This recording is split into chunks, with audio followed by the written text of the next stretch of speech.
आज हम आपको सुनाने जा रहे हैं एक अद्भुत कहानी, जहां जादू, रहस्य और वीरता की अनोखी दास्तान छुपी हुई है। ये कहानी एक बहादुर राजकुमारी शल्मा की है, जो एक तिलिस्मी उड़ते घोड़े पर सवार होकर एक खतरनाक सफर पर निकलती है। नाग देवी और जादूगर की चालें उसके रास्ते में मुश्किलें खड़ी करती हैं, लेकिन उसकी हिम्मत और तिलिस्मी ताकतें उसे हारने नहीं देती। क्या वह अपने मिशन में कामयाब होगी? क्या राजकुमार सुजाद और उसकी मां को वह आजाद करा पाएगी? इस रोमांचक सफर में कई रहस्य हैं जो आपको चौंका देंगे। नमस्कार दोस्तों, स्वागत है आपका एलसीबी स्टोरीज में, जहां हम आपके लिए लाते हैं रोमांचक और दिलचस्प कहानियां जो आपके दिल को छू जाएं। तो बने रहिए हमारे साथ और देखिए कैसे यह कहानी अपने रहस्यों को एक एक कर उजागर करती है। तो चलिए बिना किसी देरी के शुरू करते हैं इस जादुई सफर को।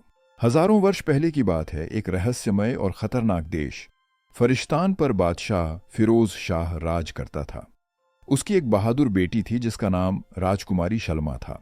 राजकुमारी को घुड़सवारी का बहुत शौक था। वह न केवल पढ़ाई में कुशल थी, बल्कि तलवारबाजी, तीरंदाजी और युद्ध कलाओं में भी पारंगत थी। एक बार राजकुमारी शल्मा के जन्मदिन के अवसर पर दूर दूर से लोग सुंदर उपहार लेकर आए। इन्हीं उपहारों में एक अजीबोगरीब उड़ने वाला घोड़ा भी था। इसे एक बूढ़ा व्यक्ति लाया था, जो अंदर से चालाक और कुटिल था।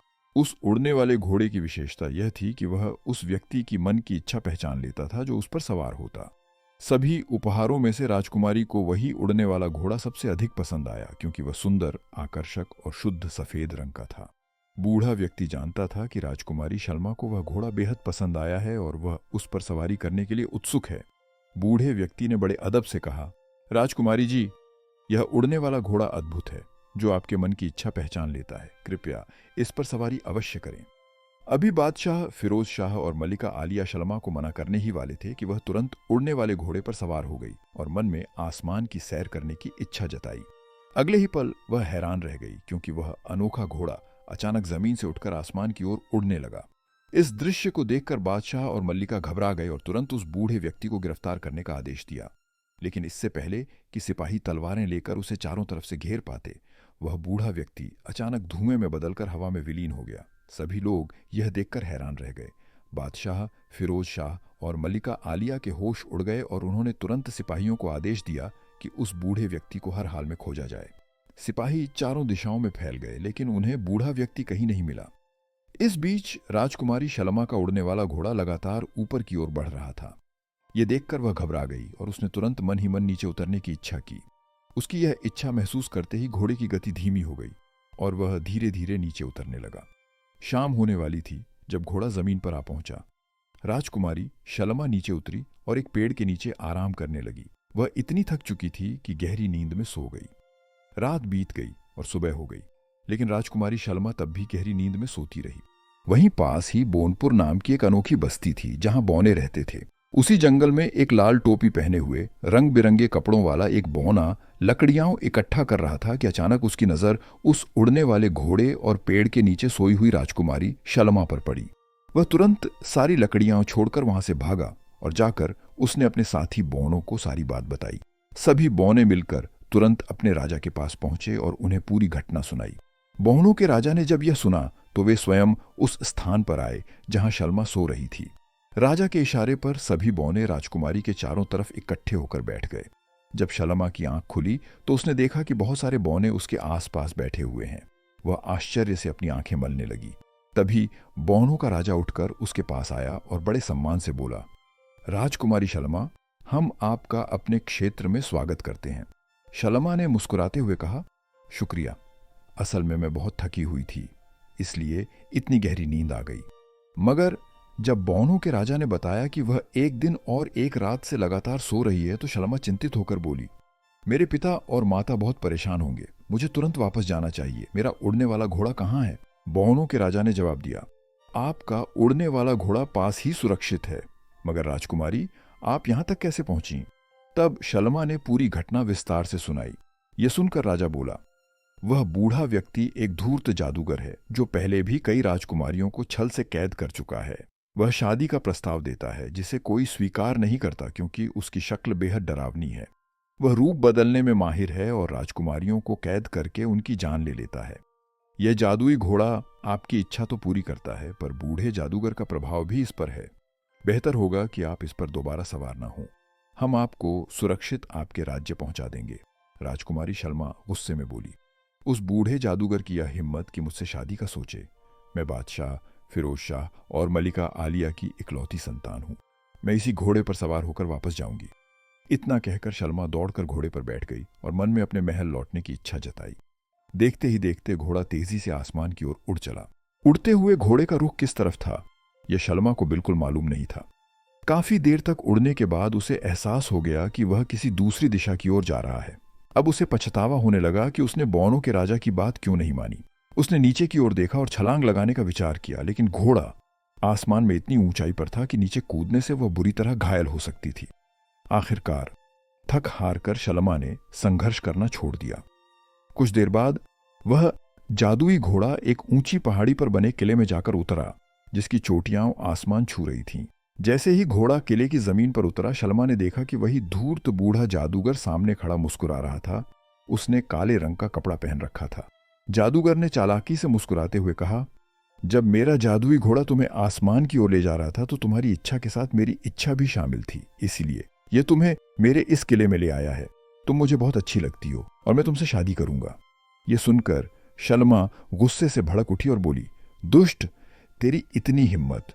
तुझ जैसे बदसूरत और मक्कार जादूगर से मैं कभी शादी नहीं करूंगी। शल्मा की बात सुनकर जादूगर क्रोधित हो गया और उसने शल्मा को कैद खाने में डाल दिया।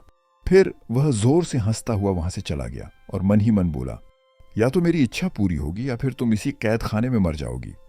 सुबह और शाम राजकुमारी शल्मा को भोजन देने एक बूढ़ी औरत आती थी। वह चुपचाप खाना रखकर चली जाती थी। शल्मा ने कई बार उस बूढ़ी औरत से बात करने की कोशिश की, पूछा कि तुम कौन हो और यहां कैसे आई, लेकिन वह बूढ़ी औरत कोई जवाब नहीं देती थी। असल में वह औरत जादूगर के डर से चुप रहती थी, क्योंकि वह जादूगर बहुत क्रूर और निर्दयी था। राजकुमारी शल्मा कैद खाने में बहुत परेशान थी। जादूगर हर रोज सुबह आता और राजकुमारी को मजबूर करता कि वह उससे शादी के लिए हाँ कह दे, लेकिन शल्मा कोई जवाब न देती और गुस्से से मुंह फेर लेती। कई दिन इसी तरह गुजर गए। एक दिन जब जादूगर ने फिर शादी के लिए दबाव डाला तो शल्मा क्रोध में आकर जादूगर के मुंह पर थूक दिया।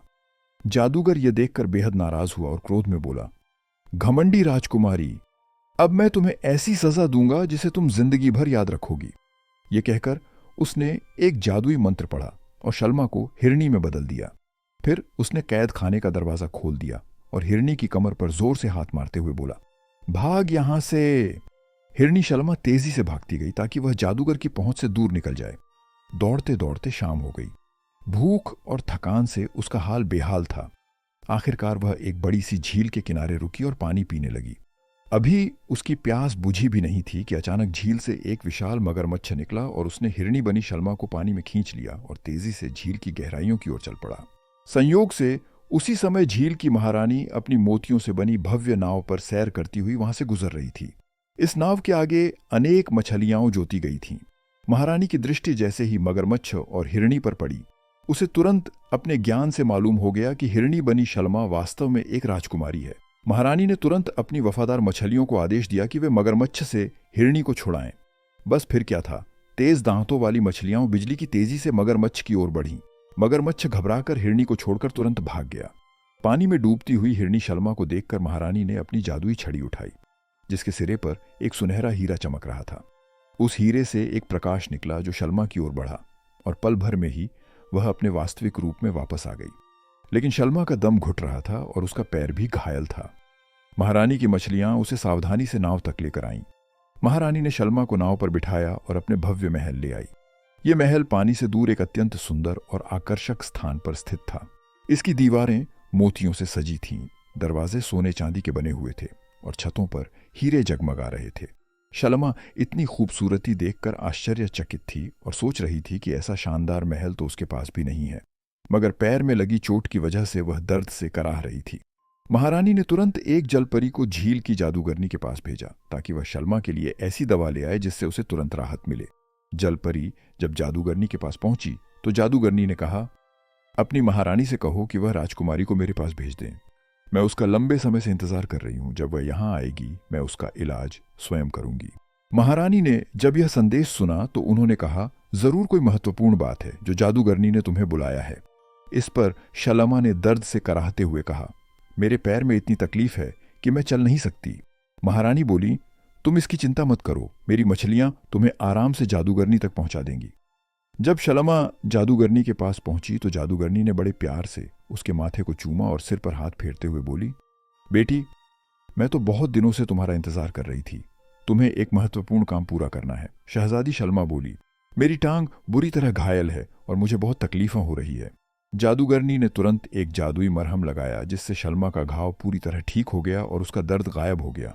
शलमा यह देखकर बेहद हैरान रह गई।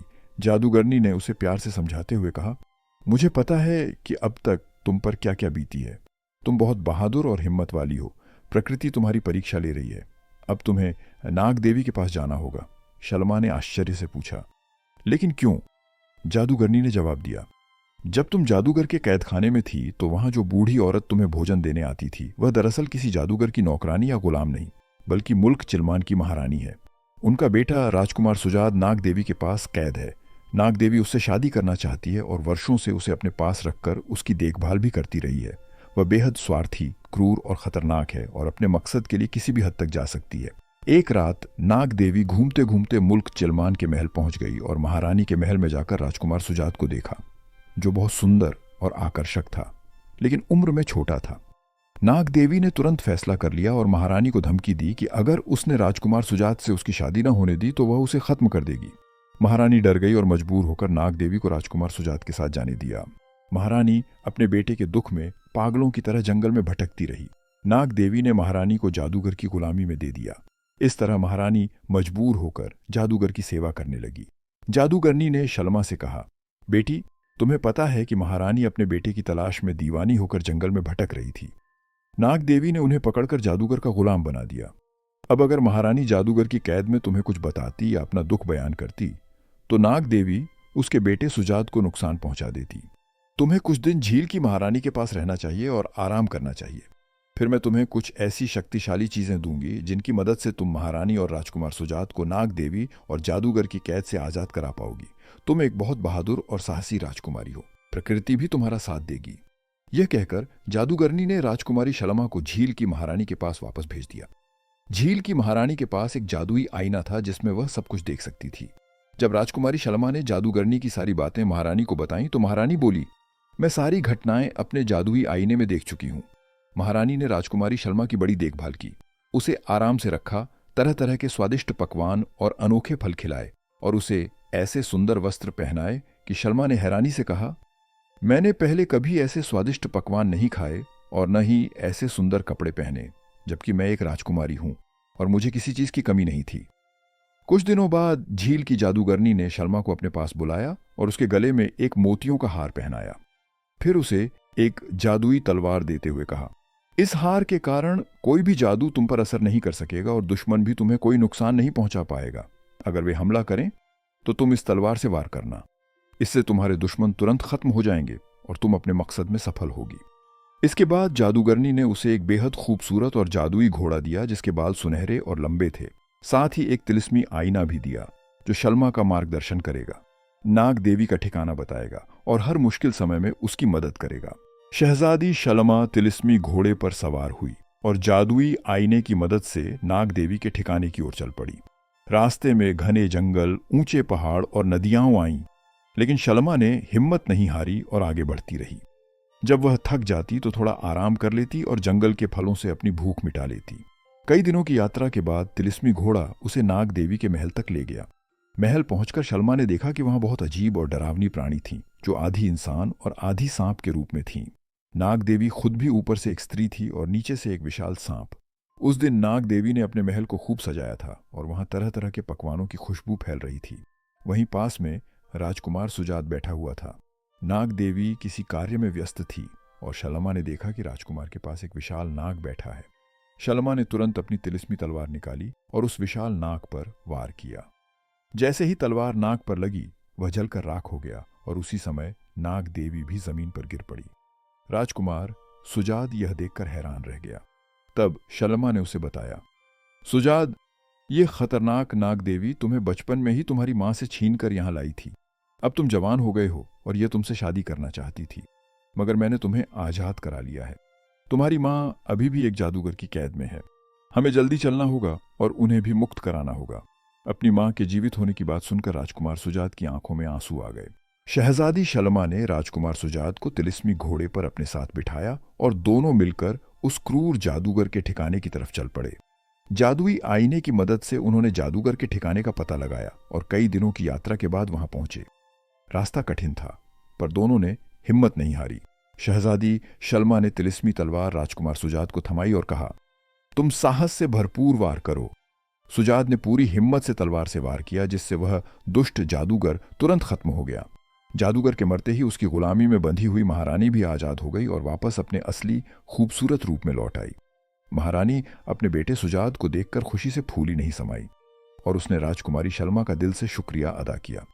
इसके बाद महारानी ने शलमा से आग्रह किया कि वह उन्हें उनके अपने देश चिलमान पहुंचा दे। शहजादी शलमा ने सुजात और महारानी को चिलमान पहुंचाया और फिर खुद अपने देश फरिश्तान लौट आई।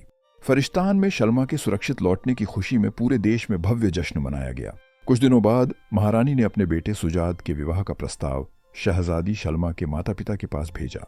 इस प्रस्ताव को खुशी खुशी स्वीकार कर लिया गया। दोनों देशों में शादी की तैयारियां बड़े जोश और उल्लास के साथ शुरू हो गईं। इस खुशी के अवसर पर झील की महारानी और जादूगरनी भी शामिल हुईं और उन्होंने शाही जोड़े को बहुमूल्य तोहफे दिए। इस प्रकार शहजादी शलमा और राजकुमार सुजात का विवाह बड़े ही धूमधाम से हुआ और दोनों खुशी खुशी जीवन बिताने लगे। प्यारे दोस्तों, ये थी आज की अजीबोगरीब कहानी। अगर आपको ये कहानी पसंद आई तो कृपया कमेंट में अपनी राय जरूर बताएं और इस वीडियो को अपने दोस्तों के साथ शेयर करें। हम उम्मीद करते हैं कि आपको हमारी आज की यह कहानी पसंद आई होगी। अंत में आपसे एक बार फिर अनुरोध है कि हमारे चैनल को सब्सक्राइब करें और साथ ही घंटी के बटन को दबाएं ताकि आपको हमारे आने वाली सभी वीडियो का नोटिफिकेशन मिलता रहे। मिलते हैं एक नई कहानी के साथ। तब तक अपना और अपने अपनों का ख्याल रखें और हमेशा खुश रहें। धन्यवाद।